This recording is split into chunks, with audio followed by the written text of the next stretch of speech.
Phil? What's happening? Nothing. Hey, Phil. Everyone's Nothing. like, Oh, wow. We got other people. I thought I just only saw the 4 and the 1 pane. Oh, no. Yeah, crowd. Stream is live. What's happening?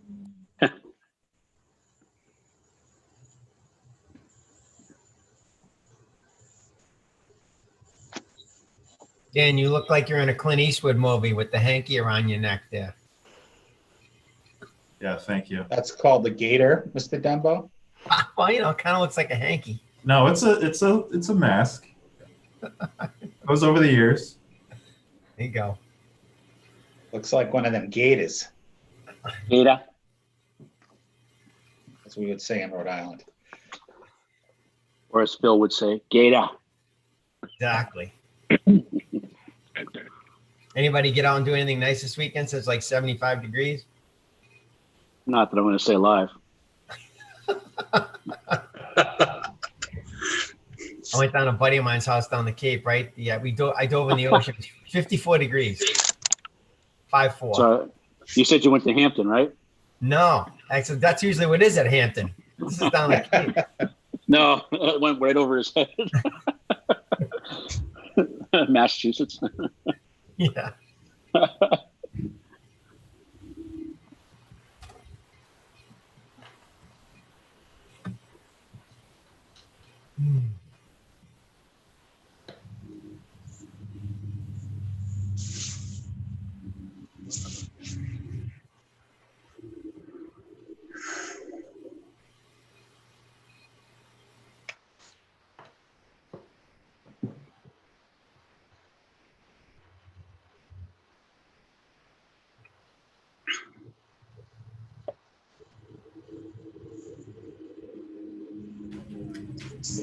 Phil, Lindsay says she's trying to log in, but she's having trouble.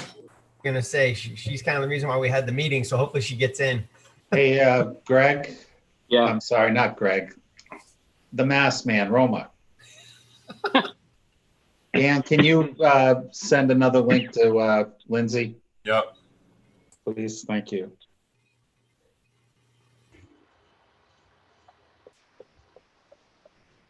No? Hey, Wayne. I didn't get like one of them big notes to read this time either. So, am I supposed to have one? Well, I'll have to fire Becky now that she didn't give you I don't have a. I have it. I'll send it to you, Phil. I can check again. But I don't know if I. I think she She did did. send it. I do She have did. one. I'm sorry, I do have one. Yes, Let me look. it says a checklist to ensure. Oh, check this. Oh, she did. I I'm can't. looking back. When was it? What day was the email sent? Thursday. Phil, I just forwarded it to you. Oh, did you? Cool. Okay, thanks, Greg. Update my inbox there. There we go. Got it. Chair statement. All right, cool. Oh boy. Let me get my granny glasses. I've sent Lindsay 2 invites. I sent one about a half hour ago and another just now. If she's still having trouble getting in, I'll have to try deleting her as an attendee and then re-adding her. So can someone just keep Oh, there she is. She's There in. she is. Great, thank you.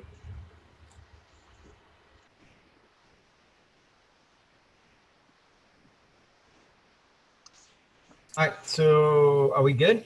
I think so. I think we got everybody, right?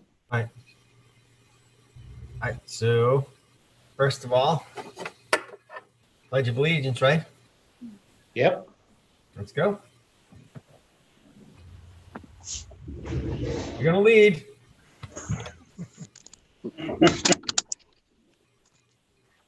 Ready? I pledge allegiance to the flag of the United States of America. and to the republic Which is which stands one One nation, nation, under God, indivisible, with liberty. liberty and justice for all. justice for all. There's a good shot of all our stomachs. Yeah, no doubt. This is my shameless plug for my standing desk. Okay, so I guess I'll read the note first, right? Yep. All right, so checklist to ensure meetings are compliant with the right to know law during the state of emergency. As chair of the Hooksett School Board, I find that due to the state of emergency declared by the governor as a result of COVID-19 pandemic and in accordance with the governor's emergency order number 12 pursuant to executive order 2020-04, this public body is authorized to meet electronically. Please note that there is no physical location to observe and listen contemporaneously to this meeting, which was authorized pursuant to the governor's emergency order. However, in accordance with the emergency order, I am confirming that we are A, providing public access to the meeting by telephone with additional access possibilities by video or other electronic means. We are utilizing Zoom for this electronic meeting. All members of the Hooksett School Board have the ability to communicate contemporaneously during this meeting through this platform, and the public has access to contemporaneously listen and, if necessary, participate in this meeting through dialing telephone dial for higher quality dial a number based on your current location. So US number is 1-312-626-6799 or 1-929-205-6099 or 301-715-8592 or 1-346-248-7799 or 1-669-900-6833 or 1-253-215-8782. Webinar ID is 876-8515-4840. Passcode is 514682. B, providing public notice of the necessary information for accessing the meeting. We previously gave notice to the public of the necessary information for accessing the meeting, including how to access the meeting using Zoom or telephonically. Instructions have also been provided on the website. Providing a mechanism for the public to alert the public body during the meeting if there are problems with access. For technical issues, please call 603-518-5047, extension 5015, ask for Dan. And D, adjourning the meeting if the public is unable to access the meeting. In the event that the public is unable to access the meeting will be adjourned and rescheduled. Please note that all votes that are taken during this meeting shall be done on a roll call vote. Let's start the meeting by taking a roll call attendance. When each member states their presence, please also state whether there is anyone in the room with you during this meeting, which is required under the right to know law. And I'm just gonna open my screen back up here. Okay, so we're gonna take a roll call. We're gonna start with Jillian. Here, only one in the room. Okay, and we have Kara. Here and the only one in the room. Greg. Here, I'm alone. Okay, Wayne. Here, and no one else is here with me. Cool. Lindsay. I am here and I have my 2 coworkers. Okay. James. Jim. Hi, I'm here by myself. Okay. And it's Phil. I'm here by myself as well. Okay, so moving on. The first item. On the posting. Oh, there's the posting. As you can see, I don't have my agenda in front of me. Posting, and are we going right to what we're talking about here? That's it. All right, cool. Calendar and holiday discussion. Yep. So I'll let Lindsay start since she's the one who asked me to call the meeting, and we can go from there. So Lindsay, you want to kind of lay out, I don't know, what you were thinking or why you want to have a meeting? Yeah. Would it be best for me to just say my thoughts and then move on, or do you want me to make a motion and then we can discuss it? Either way. Okay. Whatever So I'm going to make a motion. I'd like to motion for the Hooksett schools to be fully remote beginning Monday, November 30th, 2020 through Friday, January 15th, 2021.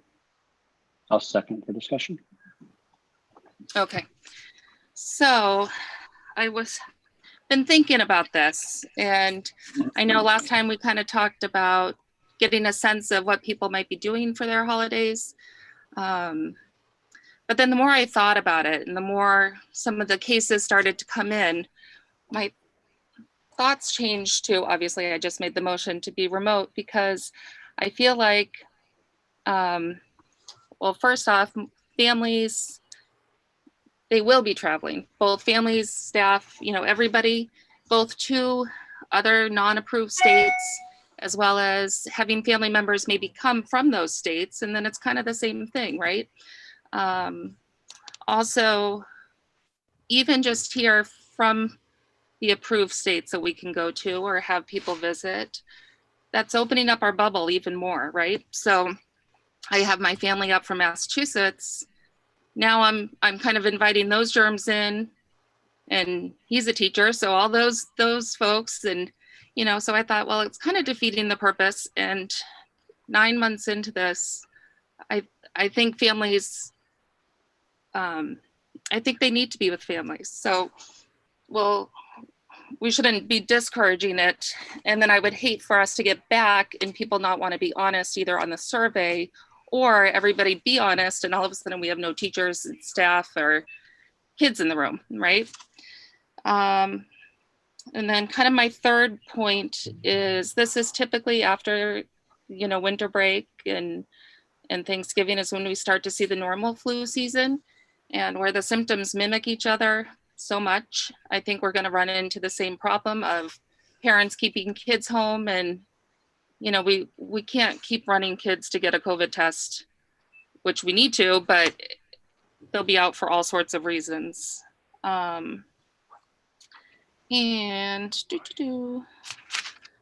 Yeah, and then really, I mean, I have 3 kids. I do not want them home all the time, but I really think it's easier to plan. So if we give families a few weeks to get, plans made for the kids.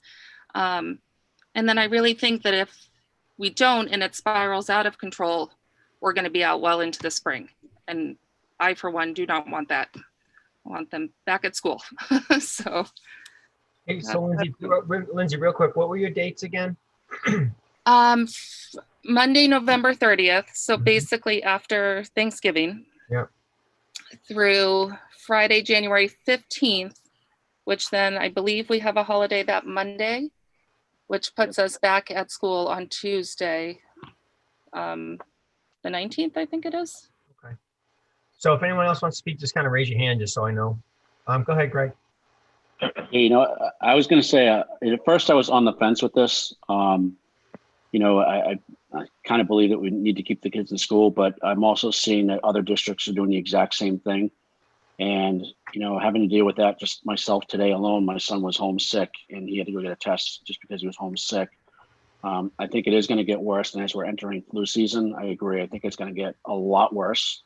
And giving that time and giving the flu season to kind of run its course, I think we'd probably be better off. I know I'm going to have family members up here as well. And I'm sure many of the staff is probably thinking the same thing. And to Lindsay's point, I really don't want people lying. I'd rather people be honest. And I do think that we're giving people enough time, a couple of weeks in advance, to plan ahead for this. And again, to Lindsay's point, I'd rather see this be out for a couple of weeks or 5 weeks as opposed to being out until June, which could potentially happen. Jillian, go ahead. I'd like to hear the administration's thoughts, the principals, on going forward if we were to go this way, their thoughts on this. Hey, can we start, Jillian, how about this? Can we start with Bill? Can you kind of chime in on the research that you've done? You have a little bit of information. I spoke with the union leadership about, once I knew we were going to have a meeting, I asked them if they could survey their membership to see, do they have any plans to leave either after Thanksgiving or after Christmas break or both. And they got a 64% response rate, and 11 are going to be out for Thanksgiving and 21 for Christmas are the numbers. And again, that does not account for the other 36%, and maybe the other teachers that didn't respond did not feel they had to because they weren't going anywhere. I don't know what the survey looked like, because that's really out of my parameters to ask teachers. I can't ask them where they're going to go on a holiday break, but the union was kind enough to survey their folks, and that's the numbers that they gave back.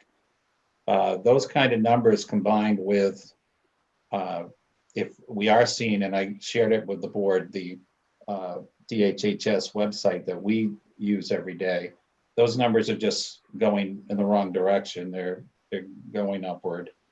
You have that combined with, if we are going to have numbers like that, if those numbers hold, and maybe there could be more, maybe there could be some less, but based on what we're looking at, that could pose significant struggles for us to keep school open in the way we have it now, depending on the number of teachers that would identify as having to self-quarantine. We could have possibly have we could have entire classes stay out if they're K-5 because their teachers aren't in. And if it's a collie, it could significantly hamper, how our teams operate. So, that's kind of the overview. Also, something else to consider is if we were to close down, we would also have to determine what we would do with our custodians and food service employees during this time as well. Assuming that Christine can integrate her paras into the distance learning model. So those are just kind of some of the bigger things, and the principals can, So I guess, yeah, we can want to work your way down. Maybe Matt, you could go first and work our way down to the school, just to kind of give you a take on what you see based on Jillian's question. Yeah, I think my concern would be, the staff and students and parents have done a great job. And, our rates in the school are not high. And certainly nothing beats that instruction that they're getting in school. So I'm not sure what the parents are aware of this right now. And it just, in looking at our numbers of the amount of students that want to transition to the remote or to the in-person, it was more of a swing that they want to come back into school. So, I'm getting, again, just from that survey that we sent out, I still think parents want their children in school. And that's, and as a parent, I want my child in school too. But I just think, I'm just not sure. I think we're doing a great job in the Hooksett schools. I can't say enough for what the staff is doing and what Bill and Marge have done to set us up to be successful. Our protocols are in place. We're keeping kids safe. We've had a couple blips here and there. I do know that quarantine thing, and I don't know, is it case by case where if I call Bill up and say, Bill, I'm going to have 4 out, and maybe it's a particular team. I don't know. I don't know the exact specifics for what it is. But obviously the ultimate goal is to be in place, but obviously family comes first. So Steve? Okay, I kind of echo a little bit of what Matt said. I think one of my larger concerns, though, would be the actual staffing, because if we do have staff that's out, we're on a thin edge right now with staffing, and that goes for whether it's a classroom or any other situation. That's really my bigger concern here. I mean, yes, I'm concerned about all the kids and making certain they're safe, and I want to have them here. But I also understand that, we are, very close to, we have very few subs that are working in our 3 buildings. And I know every day is a dance. I think I did 3 or 4 extra duties today alone in covering for just situations where people are out of the building. So my concern would be staffing. And Steve brings, just to kind of dovetail with what Steve said, as we get into the flu season, is kind of what Lindsay spoke of at the beginning, is that more and more teachers may start exhibiting these symptoms and have to get tested. Testing, as unfortunately as we found out, has slowed down. It's now taken 3 to 5 days to get results back, where before we were getting them back in a day or 2. So if these cases keep increasing, based on what Dr. Chan is telling us in our weekly updates, that just kind of adds to the staffing dilemma that we could be faced with. And again, we haven't really talked about the children. We really don't know at this point how many children will be traveling out in New England, and that could also create scheduling issues for us. My concern, from the 30,000 foot level, is that if we stay the course, that is, we don't make any adjustments, we could end up on November 30th scrambling like nobody's business, trying to figure out who's covering what, and that could also operationally, corkscrew us pretty good. Ben, would you like to chime in? Yeah, just from an instructional standpoint, the in-person students, with just a few minor little blips with some cases, have adjusted really well to being in school, and for the second graders wearing the mask all day, they've done a really great job. The teachers themselves have done a really phenomenal job with adjusting to the protocols and the changes, and just kudos to the teachers for all their hard work.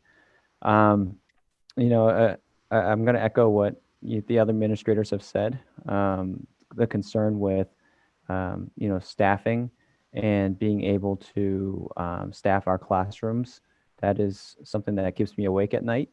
I know it keeps Mrs. Colantoni, the assistant principal, awake at night as well, because she's the one getting all the calls, that, I have a sore throat, I can't come to work today, I have to go get tested, things like that. Like, all it takes is, someone not to feel well, and it creates a major, disruption, because we have such a critical need for substitute teachers. And, I think that we're already very thin as it is, and some reservations about the holidays, and where people are going to be, and I think that that's something that certainly we can't control, where people decide to go and who they decide to spend time with, so that is something that is a great concern. Okay, thanks, Ben. Jillian, did you get what you needed? Okay, who wants to speak next? Kara, go ahead. You're still on mute. Okay, yeah. So I think Lindsay was spot on. I think I would support the motion for sure. I think our teachers are under an incredible amount of pressure. And now, on top of just handling, kids in and out and all of that, they have their own health to be concerned about. And then you're adding the travel concerns on top of that. I think if we eliminate that concern for our staff, our families, everybody is teaching and attending school the same way. Maybe takes one variable away for a little while to maybe take a little of the pressure off.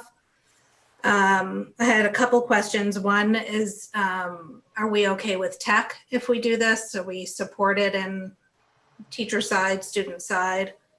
For Christine, about how we're supporting our special ed kids. So we, prepared in the next 2 weeks to be able to do this. And then any winter sports, can we extend the start of anything? Until mid-January? Was that already? I don't remember what we talked about for dates.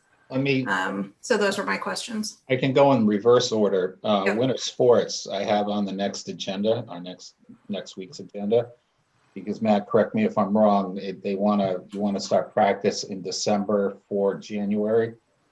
Yeah. Right. So we were planning on asking the board to give us guidance on that so we can move forward with that. I think you can still have sports and still teach remotely if we want to, because we're not in a state of emergency, in the sense of we're not locked down like we were back in the spring. So that's something the board can look at. Chris, I know we talked, I can't see, where's our little square? There she is, it's right next to me. Chris, do you want to just we talked briefly about this last week, I believe, about trying to get some of our kids in if this were to happen? Yeah, we certainly would have to. We have, obviously, like all students, a population of students that would very easily be able to switch to full remote and be successful. We have a population of students that could do it. It would be very challenging and would take significant time, support, and attention from their families to execute it. And then we have another population that no matter how much support we try to provide remotely, it just will not work. So we would still have to figure out to coordinate for a population of students in-person services at the school through special education teachers and related service providers and some paraprofessionals. And so that potentially might mean some of the staff might look different for those students depending on who we have available to us that are not forced to be in quarantine. But there is a governor's order out there that says even if schools are hybrid or remote, we have to offer in-person services to those students that can't access remote. So it would require some significant time, attention, planning, and overhauling. I think I did the math in about 9 days for some of our teachers to execute. As far as our software packages go, our learning management systems, we spent those extra days at the start of the school year providing training to our teachers. We've also, Justine and Meg have provided ongoing training during the year. I believe we will be able to make that transition to the live instruction component. We would have to refine in the next few days, exactly, for example, a K student, their amount of time online would be significantly less than a middle school student. We still would need to tweak that a little bit. So it's reasonable amounts of time for our younger students to do, but we've been ready to go to, remote since we opened, unfortunately, because we didn't know when this might happen, to the district. Kara, go ahead, your follow-up. Am I on mute? No. Okay, so I just had a parent question come through. In the sense that, especially for maybe the younger students, if and when we are remote, if instruction is live and those younger children need parent support to get things going and to be able to do it, will there be some degree of flexibility for them to be able to complete assignments, to participate, so that they can do that, if mom, dad, grandma, whomever's with them is working, not available at the time that the teacher's on. Mm-hmm. What will the plan be for that? Ben, do you want to take that? Yes. So absolutely. We want to work with families on remote learning. I know that, each time we've, had a school closure due to a COVID case, we've had, some families that were dealing with some technology issues or not being able to get, into Zoom because there was a little glitch with, the link, or maybe they lost their username or password. So, we can definitely be flexible with families. They just need to reach out and let us know that they're experiencing difficulties, and we can walk them through, some of those issues, whether it's providing some technology support or walking them through how to log in. There are just a few things that we've learned along the way, since the start of the school year with some of these, school closures that we've kind of figured out a few things that, can assist families, but also understand that there are some things that will pop up and we need to be flexible with families. What if it's a situation though where it's not a pop-up, it's an ongoing every day, mom and dad are working, we can't do this until, say 11 or 12 when I'm on my lunch break, and then maybe later in the day. Is there flexibility with that as well? Yes. So the core lessons that are most essential will be recorded. The assignments will also be posted in Seesaw, where the students can access, their activities and assignments, and the students can also go and watch the recorded video of the lesson. So it'll still be accessible. It just won't be instantaneous, where it's going to take the teacher a little bit of time to, get the link, upload it, send it out, so that the students who were unable to join, are able to access the recordings and the assignments. Okay. So I guess we'll go Wayne, then Jim. That way everybody gets a chance to speak once, and then we can go on from there. Wayne, if you want to chime in. Yeah, thanks, Phil. I just want to make sure folks are aware of the math. We're talking about 28 days of remote learning. I was inclined to think of based on the discussion at our last meeting, I was inclined to think of a pause after the winter break. So we're out for 7 holidays and then taking 10 days off. Coming back after Martin Luther King, so doing remote then. I'm having trouble warming up to 18 days out between Thanksgiving and Christmas break. I think we're not appreciating how good Hooksett District has done with this. We talked at last meeting, I think Bill had made the comment about, kids are not spreading this at school. It's sport events and things like that. We're taking so many precautions. The parents that sign their families up for being fully present, they believe we've got a good plan. The proof has been established. We have a good plan. It's been executed well. So I'm reluctant to shut down that long. I think that I'm certainly amenable to 10 days after the Christmas, New Year's break. It seems like a lot to ask. We had this discussion talking about our opening plan. There's folks that have to go to work. They're not working remotely. They have to be at work. There's single parent families. There's a lot of people in a situation that have trouble, I think, making it happen, especially for 28 days. So I would want to see a shorter duration. Okay. Hey, Jim, you ready to chime in? Yes, hi. Well, clearly, based on the numbers that Mr. Rarick indicated, there's certainly going to be more staffing issues with people out after Christmas than Thanksgiving. I think that's what he said, 11 to 21. It's certainly a balance between certainly remote has its challenges, and in preparation for those 18 days of additional remote, the teachers will have to certainly start preparing again. I'm not sure how long the turnaround can be for them to get their lessons plans ready if they're supposed to be videotaped. I don't know where they're going to be videotaping. I assume they'll be doing that at home. So it's a catch-22. Remote learning has an impact overall. So I certainly would agree with Mr. Gortel on after Christmas, if this could be something in between to reduce that, because that's what Thanksgiving break to Christmas break is how long? What's that time frame? 3 weeks? 4 weeks? 18 days until the break. 18 days. You said that. So, but if it's going to be an issue with staffing and there's going to be too much staff out after Thanksgiving, then that I think should. I'm kind of hemming and hawing on which way to go. But and again, and then hopefully we won't have to. Hopefully something will be addressed after that, because we may have to have the same. And I'm jumping way ahead.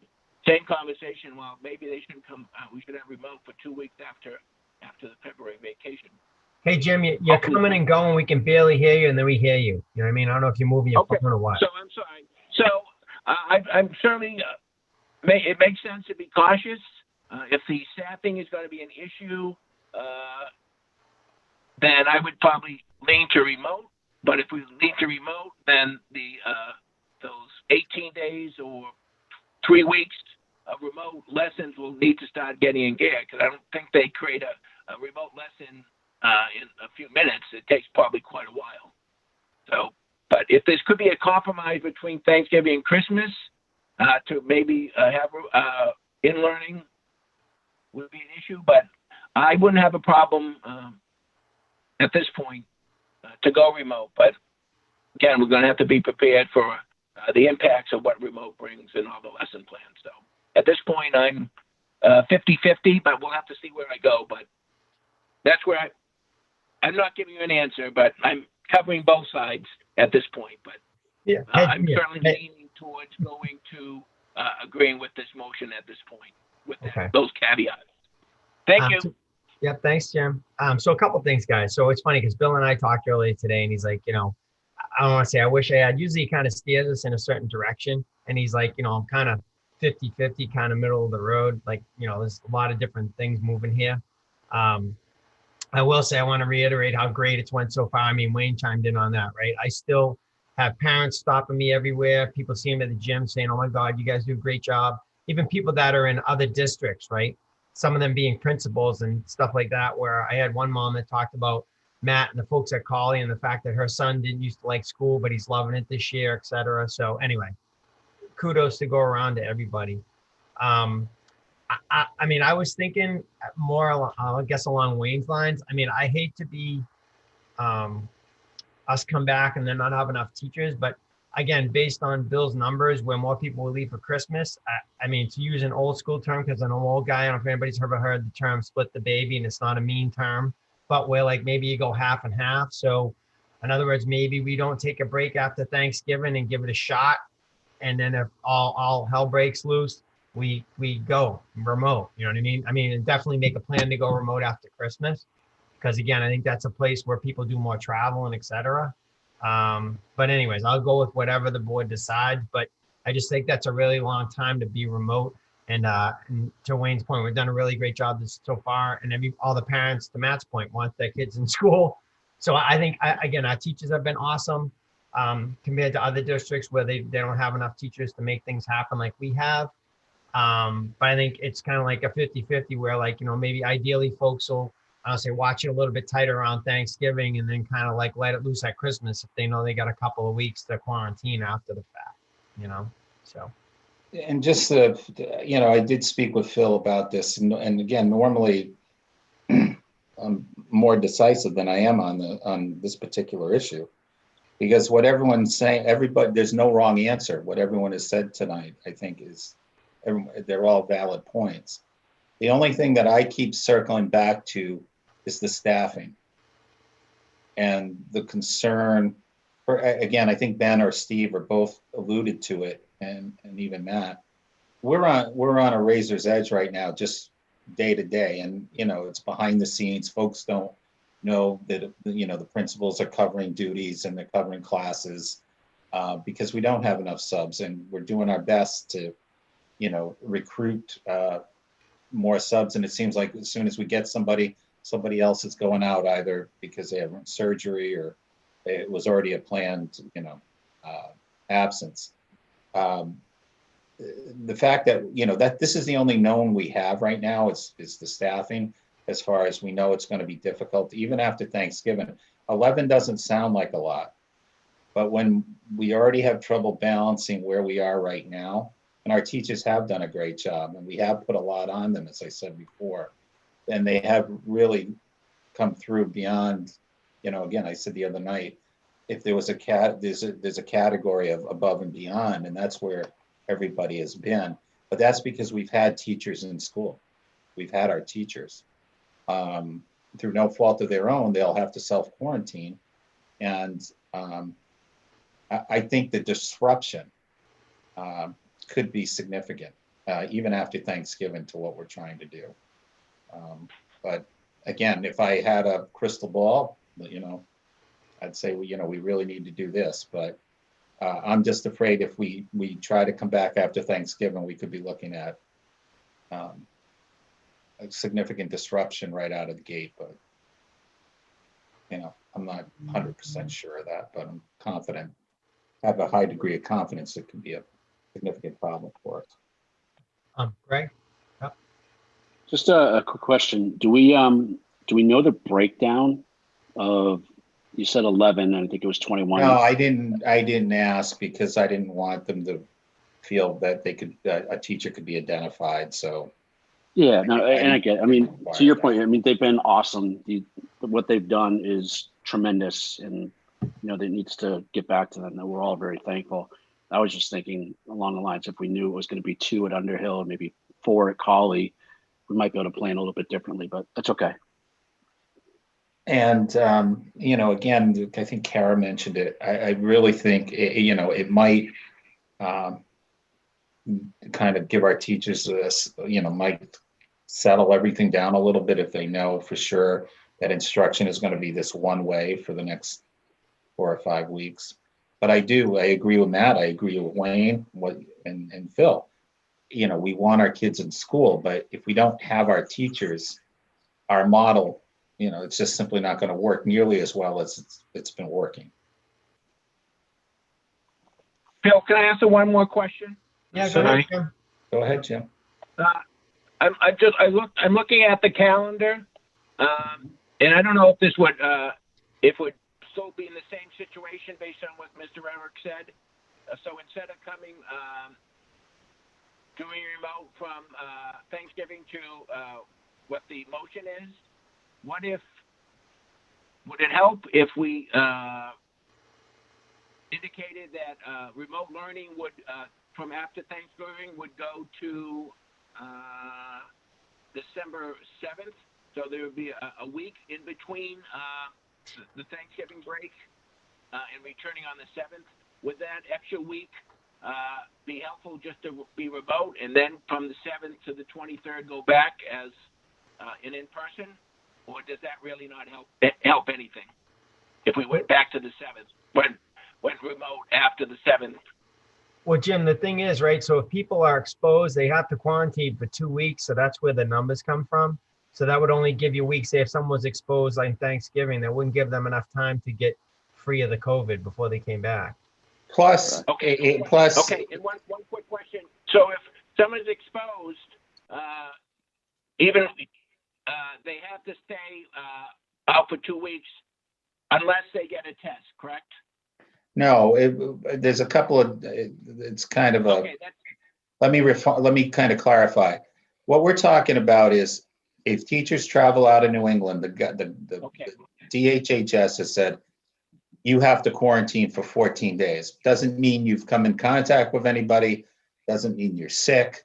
It simply means you have to quarantine. That's why teachers, if they quarantine, can also work. That's different than I've come in close, but if I came in close contact with someone, I still also have to quarantine.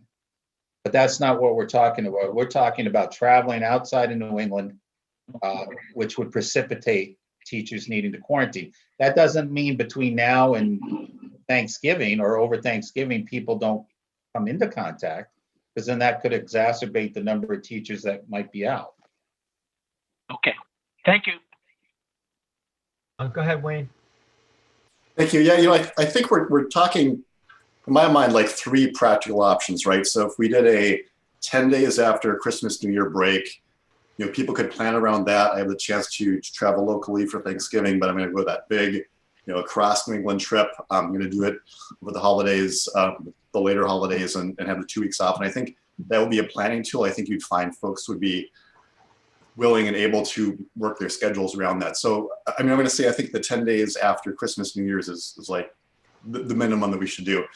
I think the other, the before, there's really 2 options. I'm really not a fan of shutting down for 18 days between Thanksgiving and Christmas break, but there is another option there, which is we shut down for 2 weeks after Thanksgiving, we're back for 8 days, and then we come back. So I don't know if that's, to me, that's better than being shut down for 18 solid days. That meets your quarantine requirements. It's not as many days out. So I just want to throw that option out there. Okay, Kara, you're raising your hand. I'm sorry.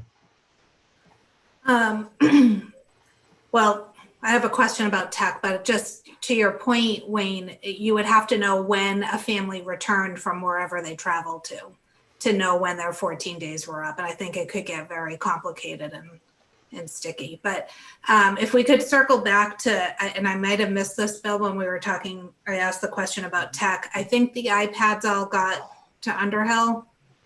Mm-hmm. Where are we with, we were still waiting on the Chromebooks for Memorial? Yep, we are. We would, if they don't come in between now and the time we break, we would make sure our students that don't have tech at home would have it at Memorial, but we would be relying on our parents like we did during the spring break. Steve, do you want to clarify that? Yeah, thanks, Bill. Yeah, we have some Chromebooks that are here now that have not already been deployed to our remote students who have made that choice. And those have been used for assessments and whatnot. And now we have some, and we're using them to make certain our students are able to get in and out of Schoology and doing all that.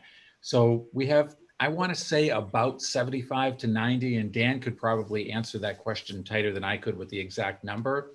I think that'll put us into an okay spot, meaning having enough devices for those families that need that device. So it's just going to be a matter of teasing that out over the, those upcoming days to figure out who absolutely has to have one and who doesn't.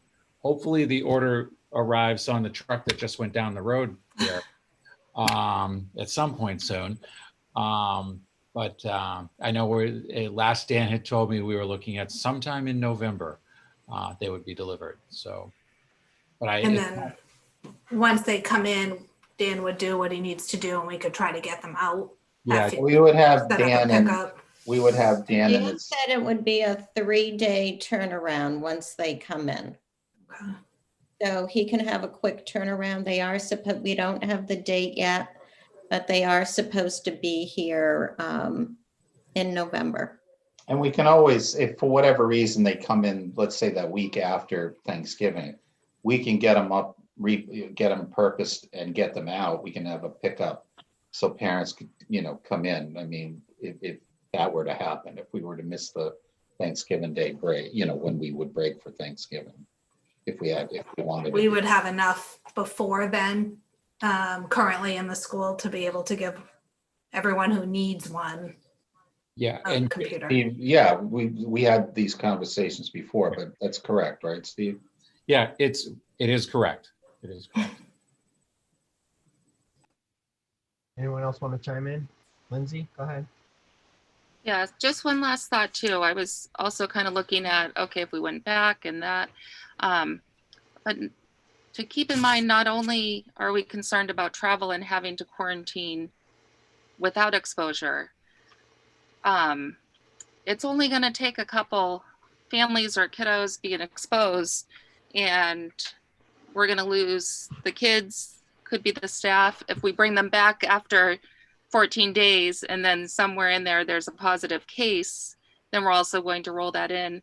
And really, once an employee or individual is sick, I mean, it can be weeks or months before that employee or that child gets back to normal school and business. So that's where, selfishly, I'm thinking I want my kids in school and I want them, everybody healthy and safe in school. So I feel like, again, it would be more responsible to pre-plan, try to limit exposure, then bring them back just, I don't know, just to bring them back to say, okay, we weren't out for 28 days. But then we risk, again, everybody's brought those germs back in and how many individuals might be exposed or sick over the next holidays and then going into spring or winter. Sorry, January. We still have to get through January, but so just my thoughts. I guess if we apply that logic though, yeah, that's all of January. That's all of February. Do we shut down for 2 weeks after each of those breaks? At some point we have to say we're doing a good job in schools and we're taking precautions and we're going to be present. Right, but not all of New Hampshire is doing a great job. And there will be a significant amount of travel, especially where neighboring states, we don't need to report it. So I could go spend a week in Massachusetts in the hot zone and come back and send my kids right back to school. So, and unfortunately, I still need to come in here to work. So I need my kids and everybody back to where they're supposed to be. So. You guys, and not to open Pandora's box, but what do we do after February break and April break? So that's a question for another time. But anybody else have any other comments? Jim, we can't see your face. Do you have anything else? No, well, whatever we do, we'll make the best out of it, and the teachers will come through. Either way we decide to go, but maybe caution is the best word. Take it safe-wise, health-wise, caution. Okay. So any other comments from any of the board members? Are we good? Oh, Greg, you got one more. What's up? Yeah, no, just real quickly. I mean, I was talking with someone yesterday that works for the state, does contact tracing. And, you know, there's definitely a lot more that's going to be coming down. And, you know, like I brought up the ski season, and this particular person said, don't vote on the ski season. There's a good chance that everything's going to be shut down. So, I mean, they're already looking at that from a perspective. And I think it's better to be safe than sorry. I mean, like we reiterate this a few times, and trust me, I want my kid in school like anybody else. I got to figure out how I'm going to deal with that myself. But I think it's better to be safe than sorry, and then trying to have the teachers juggle with what we're going to do, being in one day, then out for 2 days, and then back another day, and we're closed for a week. It just turns into more of a cluster. And I think if we know going into this that this is what we're going to do, it's a lot easier. I'm officially not in favor of it, but I get the logic behind it. I have to say, if they shut my gym down again, I'll be doing the Zoom call from a padded room because I got to get there in the morning to keep my mental straight. You know what I mean? Just saying. Okay, so I think we're ready to take a vote, right? So all those in favor, we got to do a poll. All those in favor of the motion indicate by saying aye. So I'll start with Lindsay. Aye. Wayne? No. Jim? Aye. Did you guys hear him? Yeah, he said that, yes. Aye. He said aye. Greg? Yes. Kara? Yes. Jillian? No. A yes.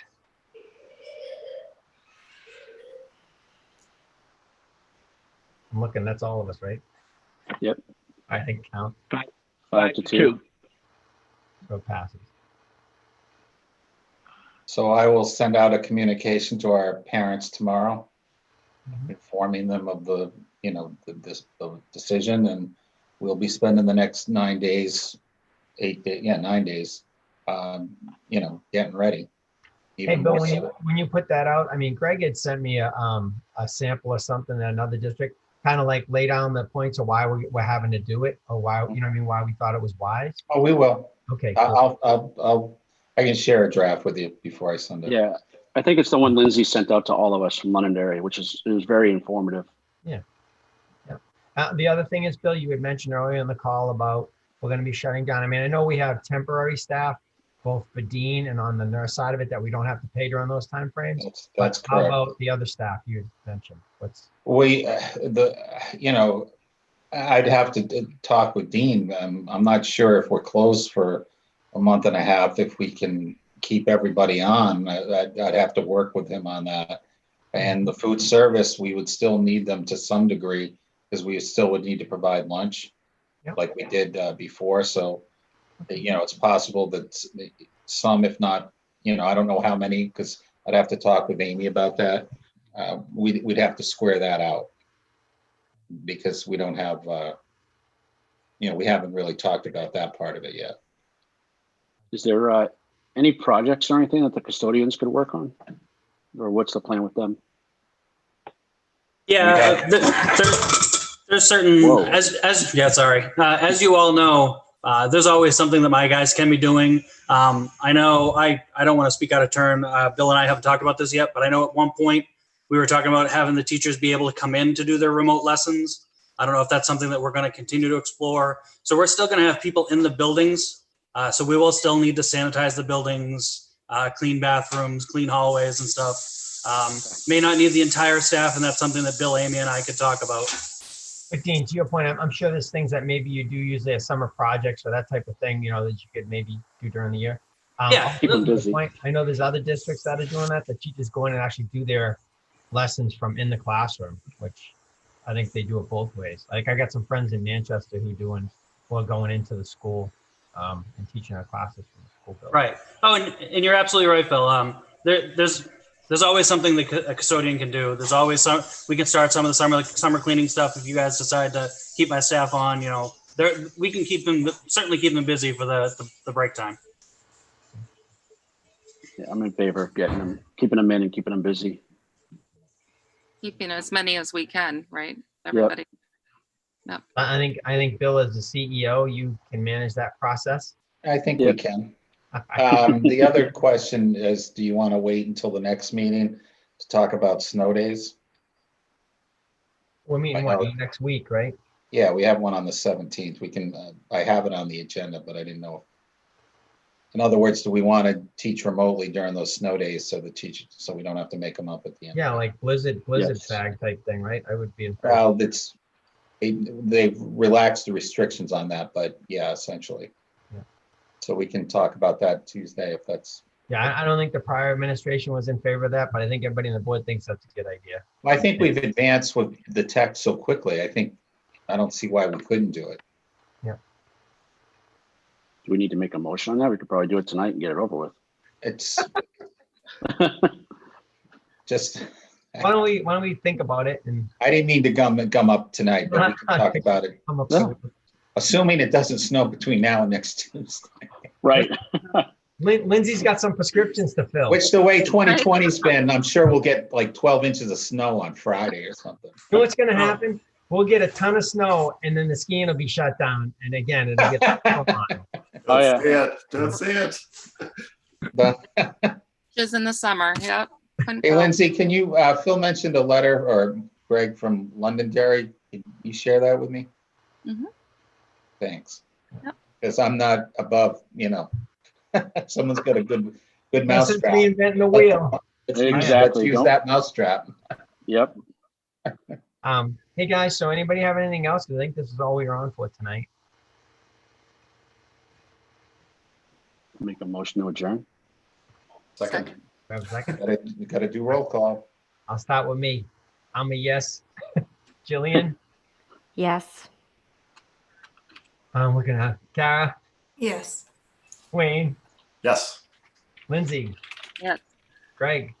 Yes. Jim? Yes. Perfect. Have a good night, all. Good night, everyone. See everyone next Tuesday. Bye, guys.